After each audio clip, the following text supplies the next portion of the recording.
Yeah, welcome back to the channel. In this video, I'm going to create a quick head-to-head comparison review about this Arch-Based Distro platform, which is Garuda Linux and EndeavourOS. So let's quickly dive into it. I'll decide which of these Arch will be a better choice for you.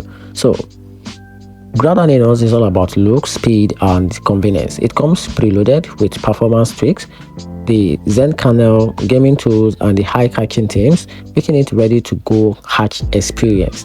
Talking about the good side about this platform, it is beginner-friendly setup, strong for gamers, built-in snapshot for system safety. And talking about the downside, heavier on resources, flashy extras, some may not needed.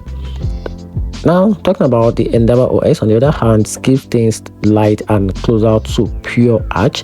It gives you a simple base with excellent community support, letting you build your system on the way. Talking about the good side about this platform, it is lightweight, highly customizable, less clutters, and the downside is it requires more manual setup, not as plug and play as Garuda. Well, my conclusion, you can easily pick the Garuda if you want the polished and gaming focused Endeavor resource, but if you want a minimalism control, just go for the Garuda, and that's it. Hope you find the video helpful. Turn on the notification button and subscribe for more reviews.